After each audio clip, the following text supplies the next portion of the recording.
Hello friends, नमस्कार। आज हम एक केस स्टडी डिस्कस करने वाले हैं जिसमें सीजर या एपिलेप्सी या मिर्गी के दौरे कैटल या बफलो में आते हैं।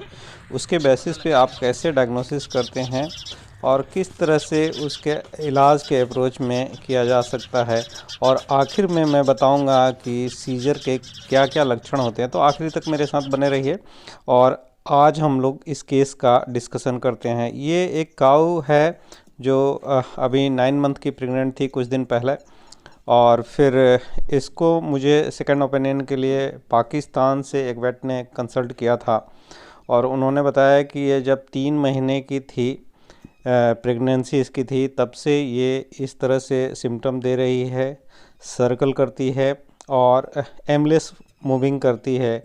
और फिर उन्होंने मुझे उसमें क्लू दिया कि इसमें कभी कभार शेकिंग होती है या सलाइवेशन होता है। तो मुझे लगा कि वो पार्शियल सीजर्स आ रहे हैं। और फिर उन्होंने ये भी बताया कि इस एनिमल में उन्होंने ट्रिप्स के लिए भी इलाज कर लिया है और उन्होंने कीटोसिस का इलाज किया है। एक बार तो उसमें इम्प्रूवमेंट हुआ, लेकिन फिर उसके बाद कोई इम्प्रूवमेंट देखने को नहीं मिल रहा था, और ये इस तरह से पिछले 6 महीनों से लगभग सर्कल कर रही थी और न्यूरोलॉजिकल सिम्टम्स दे रही थी।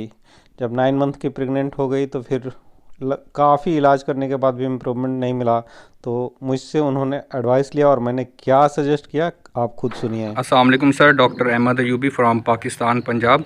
और सर इस जानवर का आपसे डिस्कस किया था और आपने मैग्नीशियम इसे रिकमेंड किया था। स्टार्ट में इसके मुसलसल इसे सर्कलिंग होती थी और जानवर थ्रू आउट 24 आवर ये सर्कलिंग करता रहता था। डिफरेंट प्रैक्टिशनर्स ने और डॉक्टर्स ने इसे ट्रीट किया, लेकिन किसी से रिकवरी नहीं हुई।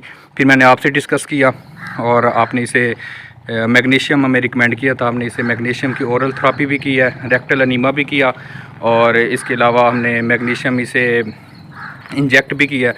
अब काबिंग हो गई है और जानवर माशाल्लाह बिल्कुल ठीक है, अपनी ओरिजिनल हालत में है। अब इसकी फीडिंग भी ठीक है, सर्कलिंग बिल्कुल ख़त्म है और 100% अब ये रिकवर कर चुका है। Thank you so much sir for your services and for your guidance. बहुत शुक्रिया सर। तो दोस्तों, इस केस को मैंने सब क्लिनिकल हाइपोमैग्नीसिमिया के लिए सस्पेक्ट किया था और फिर उनको मैग्नीशियम ऐड करने के लिए बोला। अगर आप सस्पेक्ट करते हैं तो कॉमन सॉल्ट भी उसमें डाइट में ऐड कर सकते हैं। और सीजर क्या है या मिर्गी के दौरे के जो पार्शियल लक्षण होते हैं उसमें एनिमल शेकिंग करता है, पूरे बॉडी को शेक करता है, और फिर उसके बाद मुंह से झाग आता है, सलाइवेशन होता है, और फिर उसके बाद एनिमल गिर करके पैडलिंग करने लगता है, यानी साइकिल जैसे पैरों को चलाता है। तो ये कंप्लीट सीजर होता है, लेकिन सिर्फ मुंह से झाग आना खड़े खड़े भी, और अपने रस्सी को खींचता है और अपने आप को बॉडी को खींचता है, शेकिंग करता है, तो पार्शियल सीजर माना जाता है। और जब भी आपको सीजर किसी एनिमल में रिपीटेड आ रहा है तो आपको एक बार मैग्नीशियम के लिए सस्पेक्ट ज़रूर करना चाहिए। और किसी तरह से इम्प्रूवमेंट नहीं मिल रहा है तो मैग्नीशियम को उसके डाइट में ऐड करके या मैग्नीशियम थेरेपी दे करके उस केस को आप मैनेज कर सकते हैं। ज़रूरी नहीं है कि हर केस में मैग्नीशियम ही रिस्पॉन्सिबल हो, लेकिन बाकी चीज़ें अगर आप रूल आउट कर चुके हैं तो मैग्नीशियम को आप ऐड करेंगे अपने थेरेपी में तो डेफिनेटली मुझे लगता है कि आपको हेल्प मिलेगा।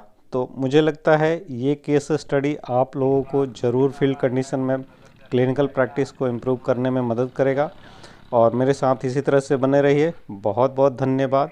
नमस्कार।